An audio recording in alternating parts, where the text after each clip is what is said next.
Good morning, viewers and listeners of Concerned Citizens Media. Thank you again for joining me. I always appreciate your presence. Today is July the 19th, 2022.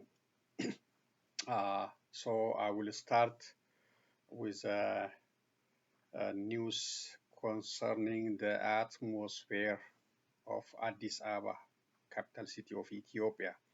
So it is from the City Peace and the Security Council, just like a press release on the situation in Addis Ababa. In general, it's in Amharic, but in general, it is telling us the capital city is in an atmosphere of fear, terror, and suspicion. And weapons are pouring in from unknown location as a contraband, according to this report. And unidentified individuals captured. The government called them Shane. So it's in general is tension, fear, terror in the capital city, beside the other regional issues. The you know the time restriction, the embargo in Gambela, Benishangul, and the war in Oromia, the ongoing war in Oromia. In general, Ethiopia is in terror, really. Tension, fear, war. So let's listen. It's in Amharic. That's the general view. It's talking about weapons, different weapons, guns, pistols, bullets coming in a large number, captured by security forces. Is I don't know who's doing this, but always when the government try to do something, try to create fear uh, in the public, they use their media to announce the capturing of large weapons, guns, and the capturing of individuals. So let's listen in Amharic just a few minutes, then I will move to another news. Thank you again for coming back. Here we go. Come on, man. ባለፉት ተከታታይ ለውጥ ዓመታት የውስጥና የውጭ ጠላቶቻችን አዲስ አበባና ዙሪያዋን የውከትና የብጥብጥ ማዕከል ለማድረግ ያላቀዱት እቅድ ያልሞከሩት ሙከራ እንዳልነበረ ከሰላም ወዳዱ ህዝባችን የተሰወረ አይደለም። ጸረ ሰላም ኃይሎች ልዩ ልዩ የግጭት አጀንዳዎችን በመቅረጽ ሰላምና ደህንነትን ለማፍረስ ቢንቀሳቀሱም ሰላም ወዳዱ ህዝባችን እያደረገ ባለው ያላሰለሰ ድጋፍና በጸጥታ አካላት ጠንካራ ርብርብ የተለያዩ ጊዜያት በጸረ ሰላም ኃይሎች የተጎነጎኑ ሴራዎች ከሽፈዋል። በጸጥታና የደህንነት የጋራ ግብረ ኃይሉ በአዲስ አበባና ዙሪያ ቀደም ሲል በተከናወነው የጥፋት ተልዕኮን የማክሸፉ ተግባር ከ5000 በላይ የብሬን ጥይቶችን፣ በርካታ ክላሽንኮቭ ጠመንጃዎችን፣ ልዩ ልዩ ጦር መሳሪያዎች፣ ተቀጣጣይና ተተኳሽ ፈንጂዎች በቁጥጥር ስር የዋሉ ሲሆን በተጨማሪም በቅርቡ የጸጥታና የደህንነት የጋራ ግብረ ኃይሉ ባከናወነው የቅድመ ወንጀል መከላከል ተግባሩ መነሻቸውን ከተለያዩ ሀገራችን ክልሎች ባደረጉ ተሽከርካሪዎች የውስጥ አካላት ተሸሽጎ የገባ ከ10,000 በላይ የሽጉጥ ጥይቶች ከ7 ተጠርጣሪዎች ጋር ተይዘው ምርመራ እየተደረገባቸው መሆኑ ይታወቃል። በተመሳሳይ ባለፉት 15 ቀናቶችም በጥምር የጸጥታ አካላት በተከናወነ የጥፋት ተልዕኮን የማክሸፍ ተግባርም በርካታ የብሬን ጥይቶች፣ 17 ሽጉጥ፣ ከ107 መሰል ጥይቶች፣ የተለያዩ ነፍስ ወከፍ መሳሪያዎች ከመሰል ጥይቶች ጋር 10 ላፕቶፖችን ጨምሮ ልዩ ልዩ ኤሌክትሮኒክስ መገልገያዎች፣ የተለያዩ ወታደራዊ አልባሳቶችና ቁሳቁሶች ከበርካታ ተጠርጣሪዎች ጋር በቁጥጥር ስር ሲውል፣ በተመሳሳይ ቤት ለቤት በተደረገ አሰሳና ፍተሻ 27 ሽጉጦች ከ1239 መሰል ጥይቶች ጋር 3 ክላሽንኮቭ ከ88 መሰል ጥይቶች ጋር ዲጂታል ካሜራዎችና ልዩ ልዩ ሰነዶች በጸጥታ ኃይሉ ተይዘዋል። በእግረኛና በተሽከርካሪ ላይ በተደረገ ድንገተኛ አሰሳና ፍተሻም የተለያዩ ድምፅ አልባ መሳሪያዎችና ሽጉጦች በቁጥጥር ስር የዋሉ ሲሆን የአሸባሪ ህወሓት ጁንታ ቡድን ተላላኪ የሆነው ሸኔ በኦሮሚያ አንዳንድ ቦታዎች ላይ የፈጸማቸውን እኩይ ተግባራት በአዲስ አበባና በዙሪያዋ ባሉ ከተሞች ለመድገምም ያለውን ፍላጎት በጦር መሳሪያና በወታደራዊ ግብዓቶች አጠናክሮ ተደጋጋሚ ሙከራዎች ቢያደርግም ሰላሙን እንዳይኑ ብሌን የሚጠብቀው የጸጥታ መዋቅርና በነዋሪው ቀና ተባባሪነት ሙከራዎች ሁሉ እየከሸፉና ለዚህም የጥፋት ዓላማ የተሰማሩ ኃይሎችም በቁጥጥር ስር እየዋሉ ይገኛሉ ብሏል። የጸጥታና የደህንነት የጋራ ግብረ ኃይሉ በወጣው መግለጫ የውጭና የውስጥ ተላላኪ ጠላቶቻችን የጥፋት ፉከራዎችን በሚያደምቁላቸው ልዩ ልዩ ማህበራዊ ሚዲያዎች እየታገዙ ፖለቲካዊና ሃይማኖታዊ አጀንዳዎችን በማደበላለቅና ህዝብን በማነሳሳት ተልዕኳቸውን ለማሳካት የኖሩበት ጥረታቸውን ቀጥለዋል። ጸረ ሰላም ቡድኖችም በህዝቦች መካከል የተለያዩ ጥላቻና የልዩነት ወሬዎችን በማናፈስ ህዝብ በህዝብ ላይ እንዲነሳ ልዩ ልዩ ሴራዎችን ሸርበው እየተንቀሳቀሱ መሆኑ ለሁሉም ግልጽ ነው። መንግስት እየወሰደ ያለው ህጋዊ እርምጃም ውጤታማ እንዲሆን የነቃ የህዝብ ተሳትፎ ወሳኝ ስለሆነ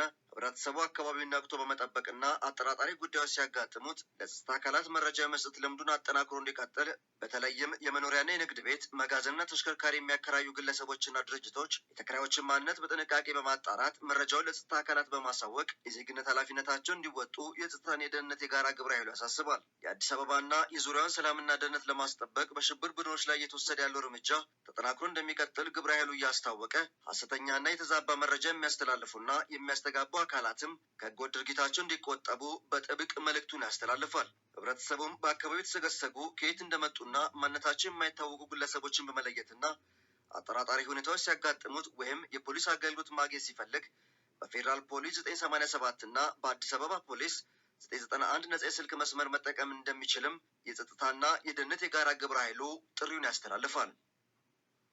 Statement. Okay, so I have another video. I'll come to it at the end. So that is the situation in Addis Ababa. Different weapons, as you saw in the video, entering from different region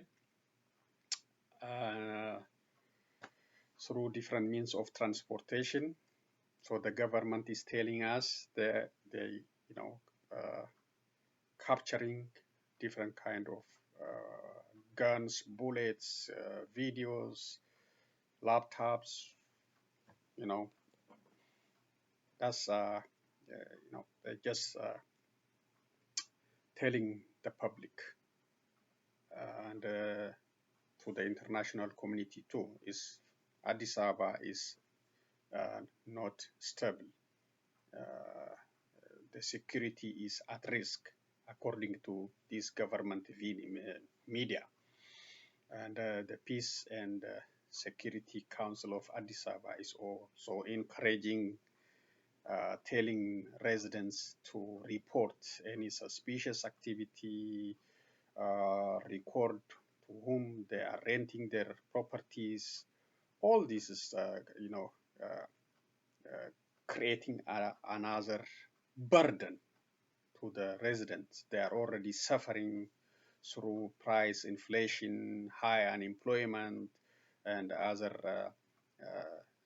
challenges in different services. So some media are talking about this is a government strategy to prevent, to create fear in the public, so we will not, or the public cannot come out and resist, challenge the government, like the situation in Sri Lanka, by creating fear and terror and tension through this kind of reporting. Always the government use such kind of reporting to create fear and terror, tension in the capital city, in the previous situation too. So nobody knows. Everything they have in their hand. The government has all these bullets, all these guns, and other weapons.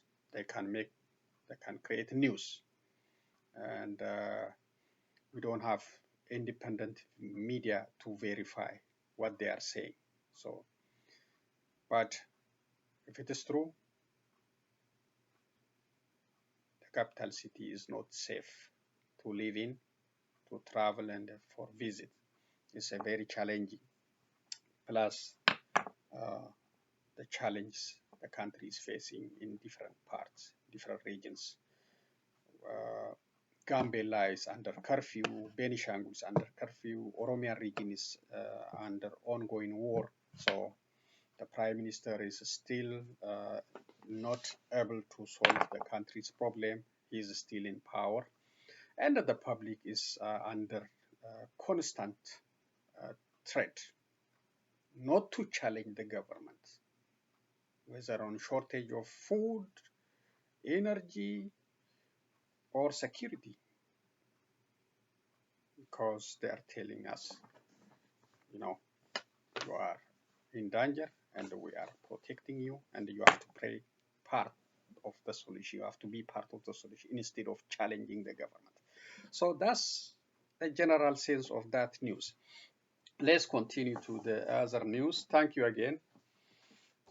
The other one is the two senior Oromo Federalist Congress members, Johar Mohammed and Bekkala Garba, are closing or ending the thank you tour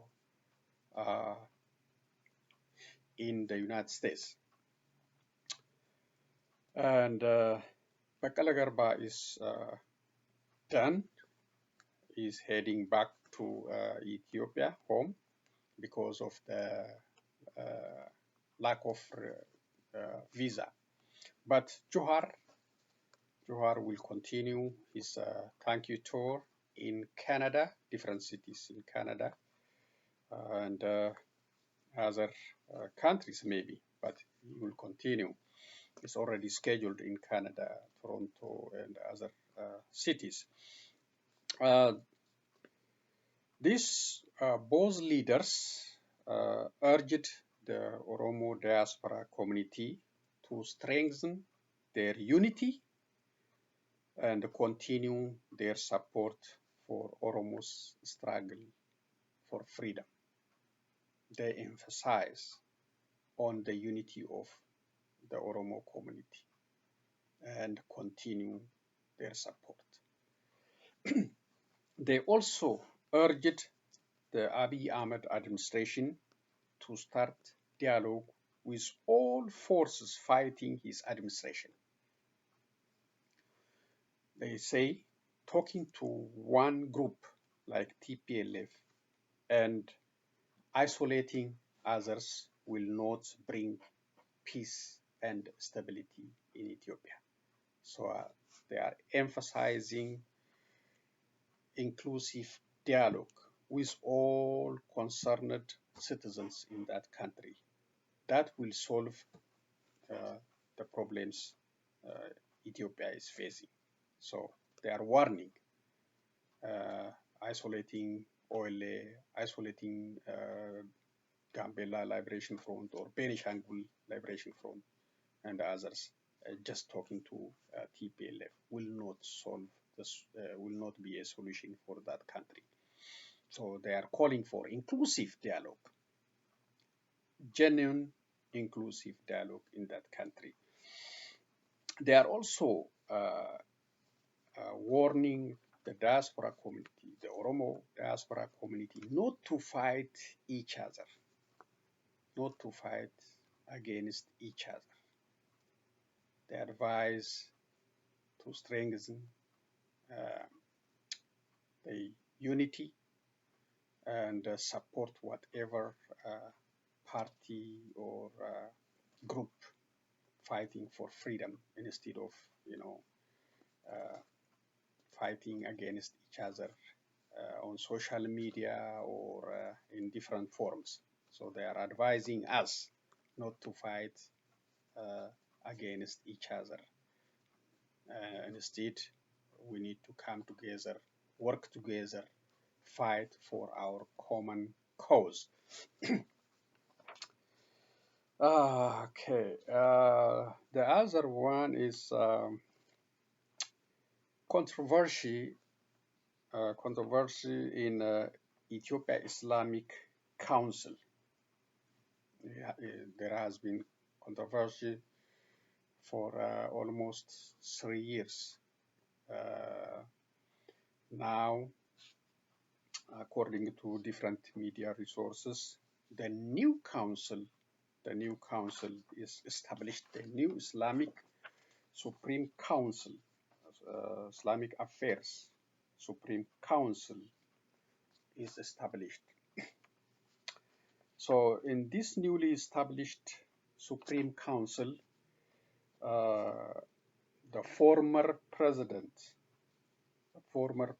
of Ethiopia Islamic Affairs Supreme Council, Grand Mufti Haji Umar Idris, is not included. It's not included in this newly formed Islamic Affairs Council. The following individuals are now chosen to serve in this Islamic Council. The first one as a president of the Ethiopia Islamic Affairs Supreme Council, Sheikh Haji Ibrahim Tufa, as a president of the Ethiopia Islamic Affairs Supreme Council. Sheikh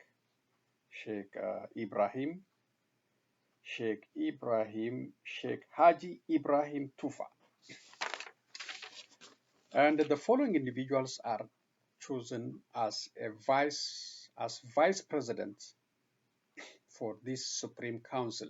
They are Sheikh Abdurrahman, Sheikh Badri, and Sheikh Abdulaziz Abdul Wali. These are three different sheikhs chosen to serve as a vice president of the Ethiopia Islamic Affairs Supreme Council. And Sheikh Ahmed Musa elected to serve as secretary of this newly formed Supreme Council. In general, this new Ethiopian Muslim Council has 14 members, and they will serve the Muslim community for the next 3 years, according to the press briefing given by this newly formed committee. So that is the situation now. That is the new council to lead the Islamic affairs in Ethiopia. And Grand Mufti Umar Idris is calling on Muslims to fight back, and we don't know if he will be successful. We don't know, but he is still there, still calling on Muslims to fight against this group. But the group is already officially established, and the government may be also behind this newly formed council, supporting them in different ways underground. So that's it. The next one is Vice Chairman of Finfinne Renaissance Association missing after detained by security forces.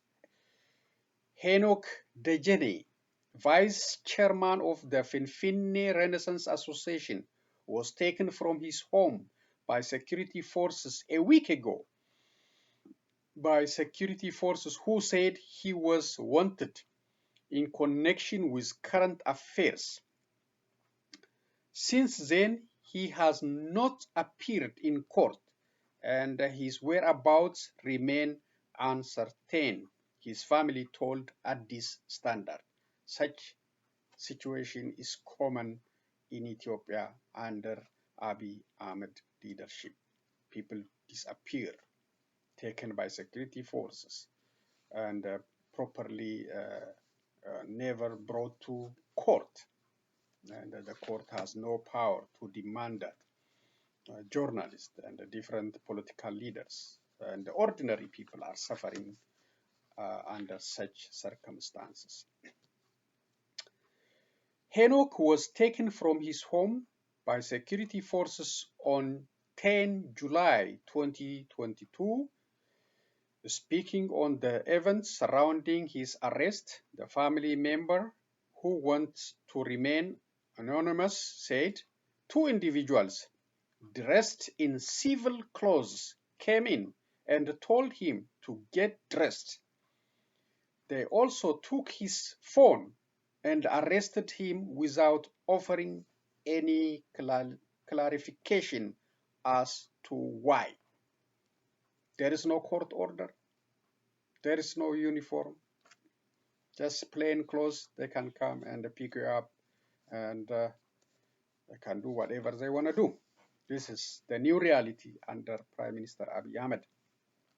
The plainclothes individuals were not in possession of a court warrant, but only showed him their security IDs.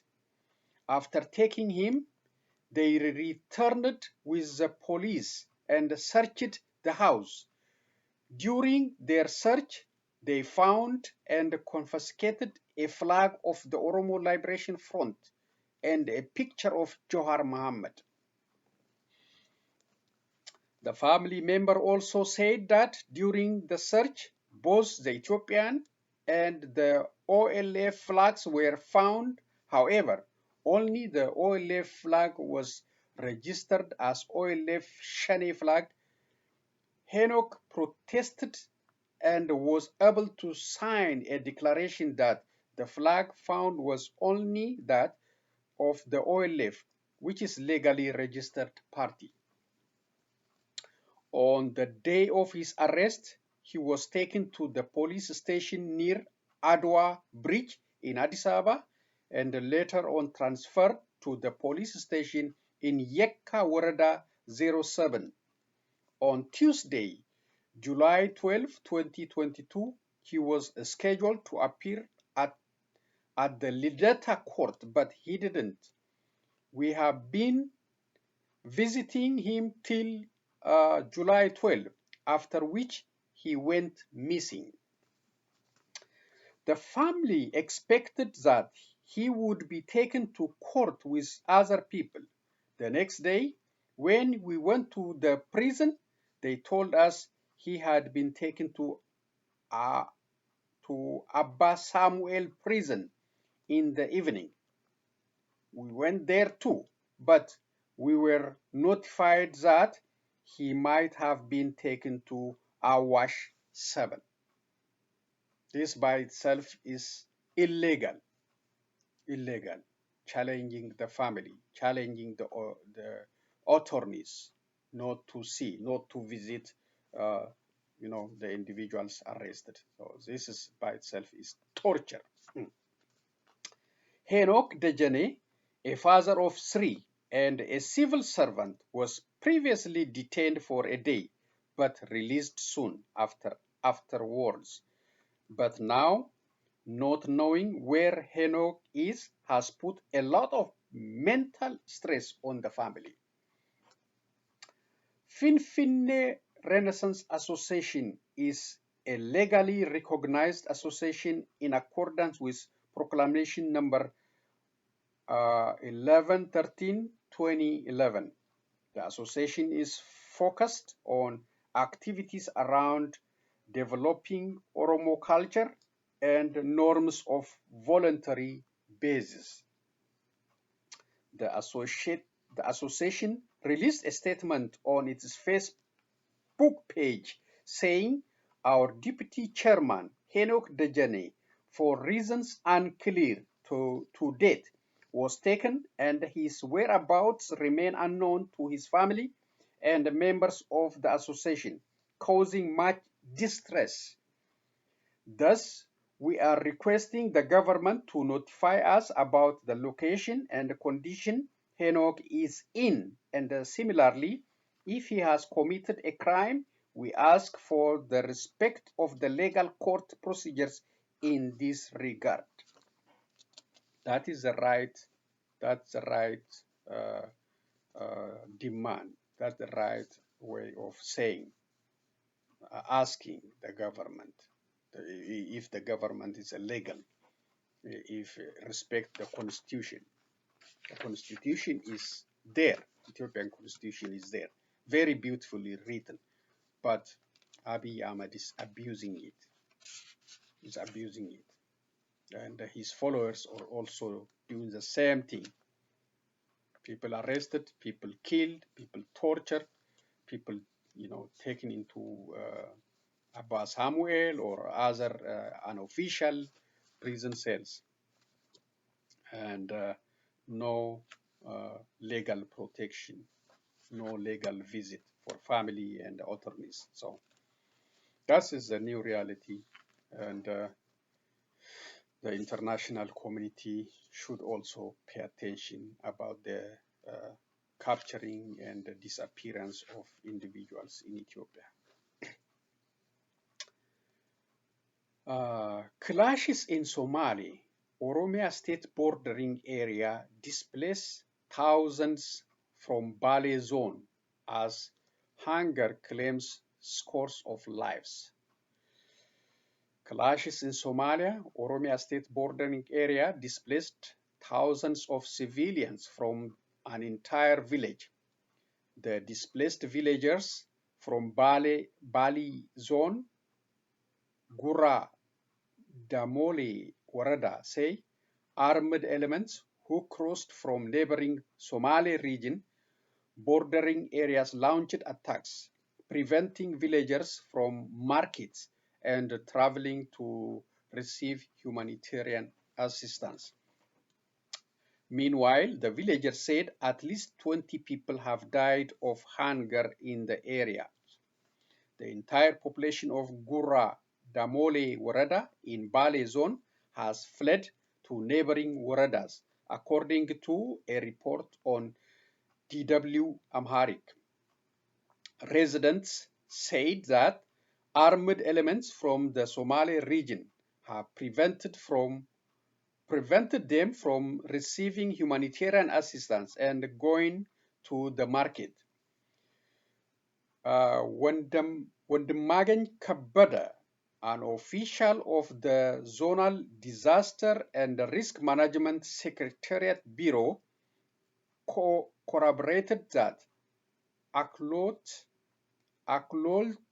Kabale of the Gurra Damut Warada borders the Haro Diban of the Somali region, and the residents have been exposed to suffering when conflict arises.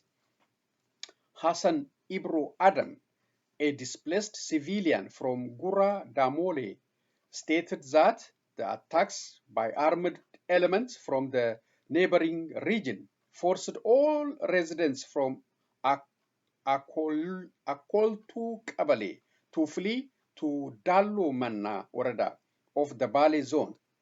Furthermore, residents from up to 6 Kabales have fled to Dawe, Kochan, and Barbere Waradas. The problem we are facing now is the former government in Region 5 organized armed entities and cross over the administrative boundary and evict us by farming our land.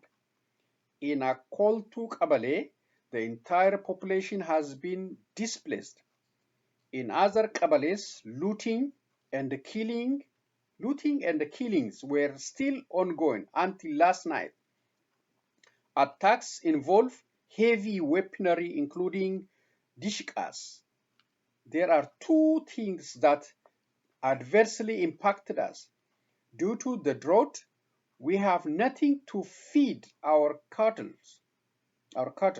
Additionally, aid cannot reach us because the roads are blocked and what comes will be stolen as they move on the road. Consequently, people are fleeing with what they can. There is no one person that is left in Akoltu Kabale. Everyone has been displaced to Dallo Manna. Those displaced from Kotu and Barkale Kabales have been displaced to Barbere and Dawe Kochan Waradas, he said, explaining the exposures to attacks.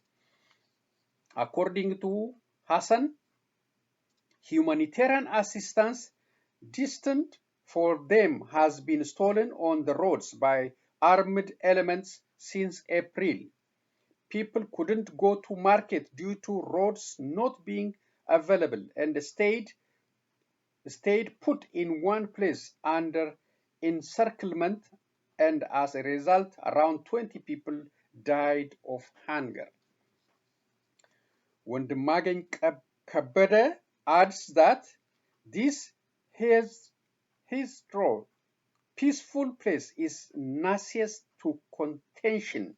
Even the residents of Akoltu Kabale can't even shop in the market due to individuals with political interest who conspire to evict peaceful civilians. The official notes that they have been observing this conflict for 2 months, even though attempts were made at the zonal level, nevertheless, to no avail. He attributes the cause of the problem to people crossing the administrative boundary to settle and start farming under name of investment. Nothing that not solving the problem from its core might cause a great influx of displacement. The official asked to regional authorities of both regions, and the federal government should intervene. All residents were displaced from Akoltu Kabale. However, the attacks extend up to Jaberi Warada, town of Gura, Damole, and other Kabales. These attacks have caused the deaths of many, even though the official didn't give a specific number. Conflict in the border area between Somalia and Oromia regional states in 2016-2018 claimed the lives of hundreds of civilians, while more than 1.2 million people were displaced.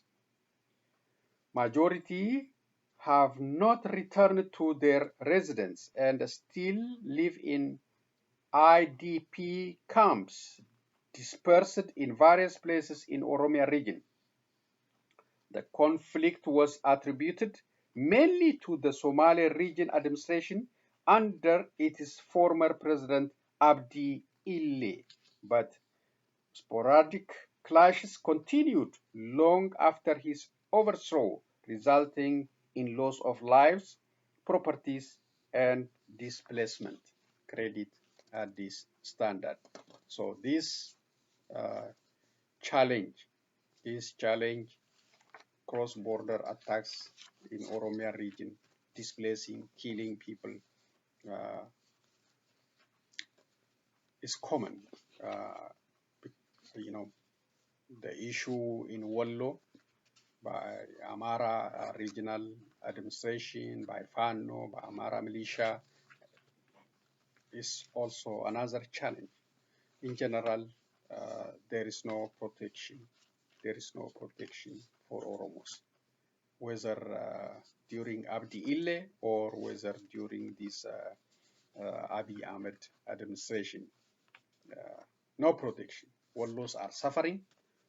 Oromos in a different region suffering under Abiy Ahmed because there is no a true government representing Oromos. There is no. When the Oromos bleed, if it's a true government, that also bleed.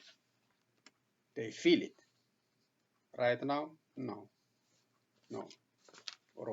Oromos are dying in Wallo, suffering. They are living under constant threat, eviction, distraction. What the federal government do? Nothing. No protection at all. No protection.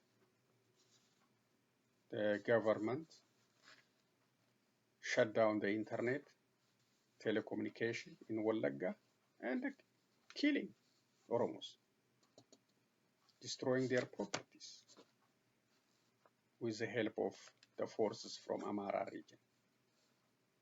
Now the Somalians are crossing and killing Oromos because there is no protection for Oromos. That's the challenge we are facing. Okay.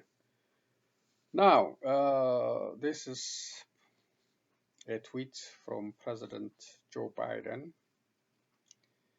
President Joe Biden is taking historic action to lower gas price for families, and gas price have declined by an average of 50 cents per gallon over the last 34 days. According to industry analysts, around 20,000 gas stations across over 30 states now offer gas at $3.99 per gallon or less. Yes, I have seen some difference in recent weeks. It was very close to $5. Now it's coming to $4.39, some places $4.29, some area higher. So yes, there is a change, and Biden's visit to Saudi Arabia and other Middle East country might also impact the price in the future. So,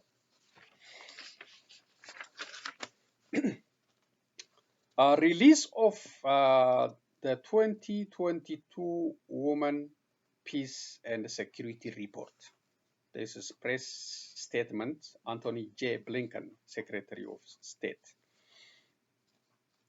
History shows that the meaningful inclusion of women in peace and security processes leads to more successful peace agreements, promotes stability, and strengthens U.S. national security.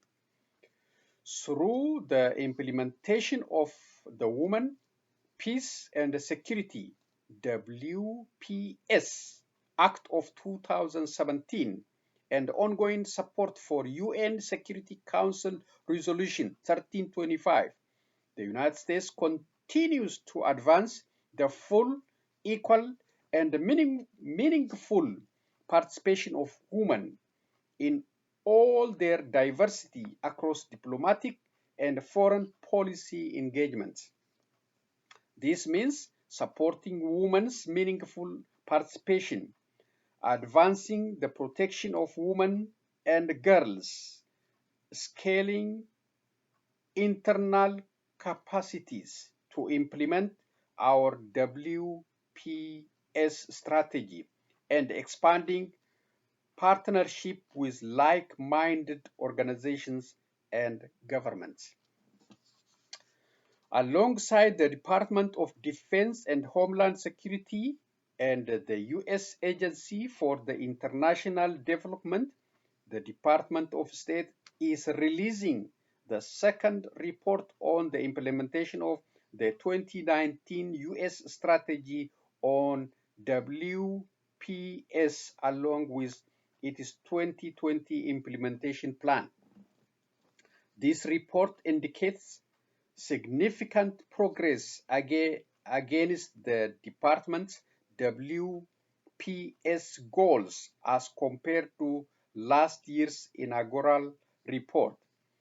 In fiscal year 2021, the department invested approximately $110 million in WPS assistance programming, improving our ability to apply WPS principles and strategies across the department efforts.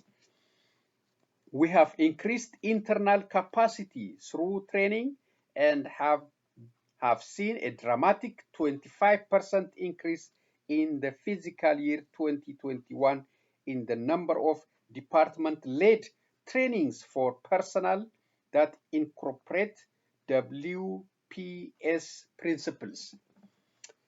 The department also increased by 22% in fiscal year 2021 the number of programs focused on improving women and girls' capacity to counter terrorism and violent extremism and prevent, manage, and resolve conflict. These critical efforts reflect the department's ongoing commitment to the centrality of WPS work within our broader mission. The United States remains fully committed to maintaining its long-standing role as a champion for gender equality and encouraging the meaningful inclusion, protection, and development of women and girls under the WPS strategy. I am committed to ensuring that the department will continue to hold itself accountable for the ongoing implementation of WPS goals through annual reporting. We know that the promotion of WPS principles across all the department's efforts strengthen both democracy and human rights globally and contributes to conflict prevention and stability. That is the U.S. State Department. And that is the end of reading material for today. Thank you again for joining me. So I have one short video and end today's presentation.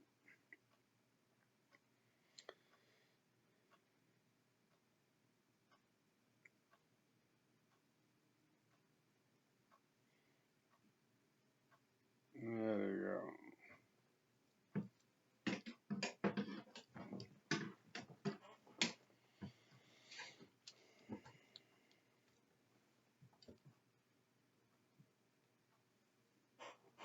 There you go.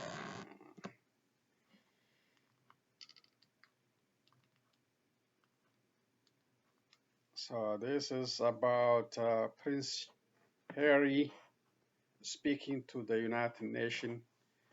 Let's listen what he said.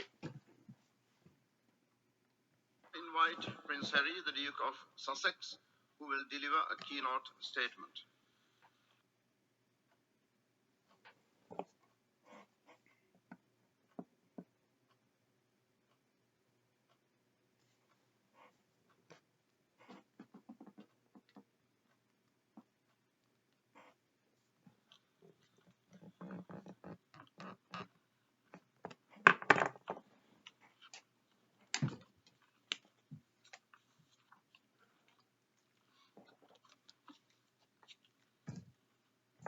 Good morning, everybody, and thank you to the President of the General Assembly, His Excellency Mr. Abdullah Shahid, for the introduction.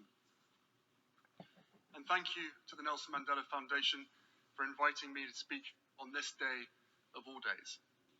And thank you to Secretary General Guterres and the United Nations, whose promise reflects Mandela's vision of a freer, more peaceful world, for hosting us today. It is an honor to join you all on Nelson Mandela International Day. Having spent time with many of Mandela's family members over the years, I speak to you today with humility, mindful of how much the man they loved means to so many. Those of us not fortunate enough to know Mandela well have come to understand the man through his legacy. The letters he wrote alone in his prison cell, the speeches he delivered to his people, and those incredible shirts that he sported. We've also come to know him through the photographs of a person who, even when confronting unimaginable cruelty and injustice, almost always had a smile on his face. For me, there's one photo in particular that stands out. On my wall and in my heart every day is an image of my mother and Mandela meeting in Cape Town in 1997. The photo was presented to me by the late Archbishop Desmond Tutu, whose friendship and inspiration were their own treasured gift. My wife and I had the honor of introducing our 4-month-old son to him back in 2019. But when I first looked at the photo, straight away what jumped out was the joy on my mother's face, the playfulness, cheekiness even, the pure delight to be in communion with another soul so committed to serving humanity. And then I looked at Mandela. Here was a man with the weight of the world on his shoulders, asked to heal his country from the wreckage of its past and transform it for the future. A man who had endured the very worst of humanity, vicious racism and state-sponsored brutality. A man who had lost 27 years with his children and family that he would never get back. 27 years. Yet in that photo and so many others, he is still beaming, still able to see the goodness in humanity, still buoyant with a beautiful spirit that lifted everyone around him. Not because he was blind to the ugliness, the injustices of the world, no, he saw them clearly. He had lived them, but because he knew we could overcome them.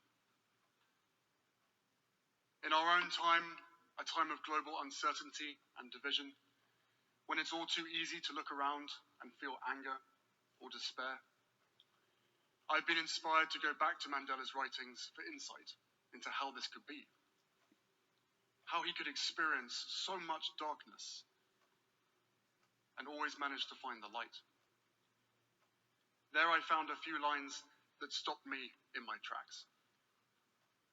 In a letter from prison, he wrote, "I feel my heart pumping hope steadily to every part of my body, warming my blood and pepping up my spirits. I am convinced that floods of personal disaster can never drown a determined revolutionary. To a freedom fighter, hope is what a lifebelt is to a swimmer, a guarantee that one will keep afloat and free from danger."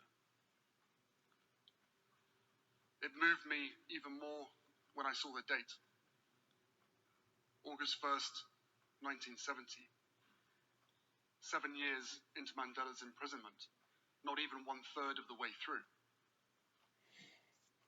In those circumstances, how many of us would have lost hope and let our lifebelt slip away? How many of us would have been broken by a system designed to do exactly that? And let's be honest, how many of us are in danger of losing those lifebelts right now? How many of us feel battered, helpless, in the face of the seemingly endless stream of disasters and devastation? I understand. This has been a painful year in a painful decade. We're living through a pandemic that continues to ravage communities in every corner of the globe. Climate change wreaking havoc on our planet, with the most vulnerable suffering most of all. The few weaponizing lies and disinformation at the expense of the many. And from the horrific war in Ukraine to the rolling back of constitutional rights here in the United States, we are witnessing a global assault on democracy and freedom, the cause of Mandela's life. According to Freedom House, our world has grown less free every year for more than a decade and a half. As so often happens in history, the consequences of decisions made by some of the most powerful people in some of the wealthiest countries are being felt even more deeply across the continent of Africa. The pandemic, the war, and inflation have left Africa mired in a fuel and food crisis, the likes of which we have not seen in decades. Worse still, this comes at a time when the Horn of Africa is enduring the longest drought it's faced in close to half a century. And what is happening in Africa is not an isolated event. The drought there is a reflection of extreme weather we are seeing across the globe.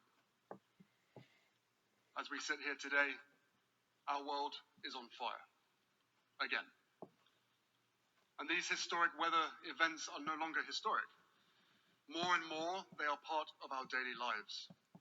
And this crisis will only grow worse unless our leaders lead. Unless the countries represented by the seats in this hallowed hall make the decisions, the daring, transformative decisions that our world needs to save humanity.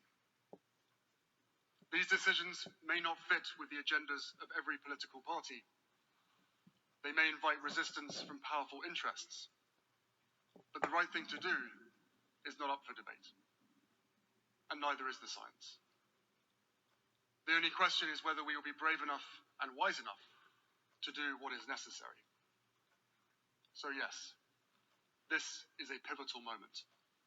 A moment where multiple converging crises have given way to an endless string of injustices. A moment where ordinary people around the world are experiencing extraordinary pain. And in this moment, we have a choice to make. We can grow apathetic, succumb to anger, or yield to despair, surrendering to the gravity of what we're up against. Or we can do what Mandela did, every single day inside that 7 by 9 foot prison cell on Robben Island, and every day outside of it too. We can find meaning and purpose in the struggle. We can wear our principles as armor. Heed the advice Mandela once gave his son to never give up the battle even in the darkest hour, and find hope where we have the courage to seek it. Since I first visited Africa at 13 years old, I've always found hope on the continent. In fact, for most of my life, it has been my lifeline, a place where I have found peace and healing time and time again.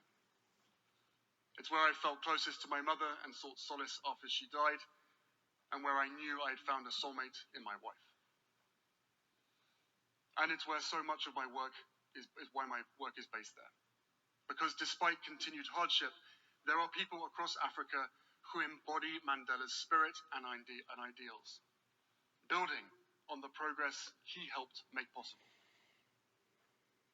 I see it in the communities fighting to save the Okavango Delta, defying the odds to protect their home and its biodiversity from big oil companies. I see it in the young girls who are forced out of school and into marriage in northern Nigeria, speaking out today so others may get a fuller chance to thrive tomorrow. I see it in the young entrepreneurs I met in Johannesburg, using their energy and creativity to launch businesses that serve their communities. I see it in World Central Kitchen, a partner of the Archwell Foundation, and their volunteers in Ukraine and around the world, fighting food insecurity one meal at a time. I see it in the vulnerable children of Lesotho and Botswana, orphaned by HIV, striving for a better future, which we support through our organization, Bali. I see it in the newest generation of activists for equality and justice, who are mobilizing people of all ages and races, all faiths and walks of life, to lace up their shoes and join the march. And I see it in the parents I meet around the world, as determined as Mandela was to give their children a better shot at a brighter future, to prioritize their own and their children's mental health and well-being, to reject old ideas and past prejudices, to heal from the past and build resilience for the present and future. Because they know the price of inaction will be paid by the next generation. In their strength and in their deeds, Mandela's legacy shines as brightly as ever. They are my lifebelt. I hope they can be yours too. Because right now, the water is rising all around us. In some places, quite literally. So it's more important than ever that we seek a purpose greater than ourselves and get to work. After all, Mandela was not only a man of conscience, he was a man of action. He organized millions, inspired billions, joined hands not only with those who loved him, but those who had once jailed him, to build a better future for all. What Mandela understood was that true legacy transcends one's own needs and the passage of time. It defies the moment. Its relevance never ceases. Legacy does not belong to the self. It belongs to those it impacts. That doesn't mean he was perfect. No, he was something better. He was human. As he wrote in his autobiography, I have made missteps along the way, but I have discovered the secret that after climbing a great hill, one only finds that there are many more hills to climb. I have taken a moment here to rest, to steal a view of the glorious vista that surrounds me, to look back on the distance I have come. But I can rest only for a moment, for with freedom comes responsibilities, and I dare not linger, for my long walk is not yet ended. It has been almost a decade now since Mandela's own walk on this earth finally reached its end. But what he taught us again and again is that it was never his walk alone. It was all of ours. It is all of ours. And what a beautiful gift, especially as a dad of 2 young children myself. The message that this world is meant to be shared. That the work of each generation is tied to those who came before and those who will come after us. That we have an obligation to give as much, if not more, than we take. And never shudder in the face of darkness, for hope is the fuel that courage requires. So on this Nelson Mandela International Day, as a new generation comes of age, a generation that did not witness Mandela's leadership for themselves, let's commit to remembering and celebrating his life and legacy every day, not just once a year.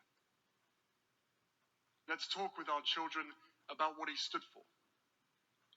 Let's seek out what we have in common, empower all people to reclaim our democracies, and harness the light of Mandela's memory to illuminate the way forward.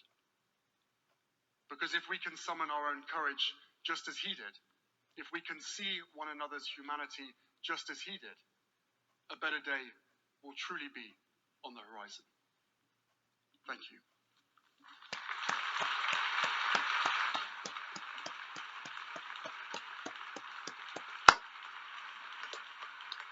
Okay, so that's good I thank message. the Duke of Sussex for his statement.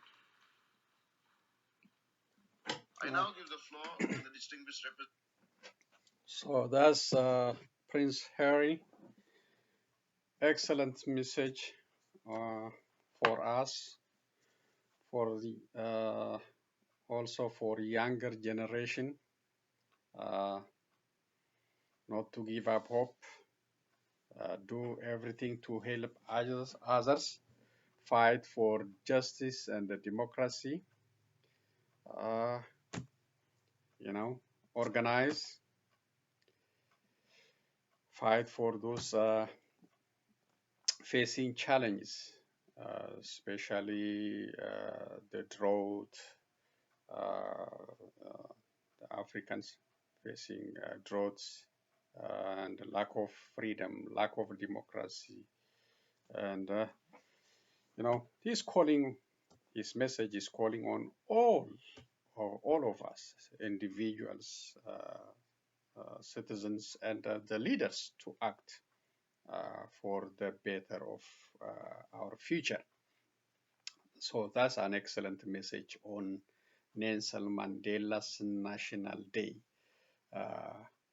That's why we, concerned citizens, media is also opened and advocating for justice, freedom in Ethiopia. I don't like what I see under Abiy Ahmed leadership, taking people, uh, you know, arresting mass number, you know, massive number of Tigrayans because of their Tigrayan identity. That was wrong. I reported on that one. That was wrong. It's damaging. It's damaging. Just arresting people based on their ethnic identity, and also keeping them in illegal detention centers, just like you know what's happening in Oromia too, arresting journalists, uh, denying family visits, denying the attorney general's visit, and creating or causing the deaths of attorneys like Abdul Jabbar Hussein that assassinated, illegal killings, uh, the days of Oromo iconic singer Hachalu Hundessa still never get justice, and the killing of military general and others. So many crimes committed under Prime Minister Abiy Ahmed. So law in order is broken, but this Prosperity Party and Abiy Ahmed is still in power, still creating fear, tension, hate among Ethiopians in that country. And that's why concerned citizens media is fighting against injustice, illegal detention, torture, and the assassination of citizens in public view. I'm against it.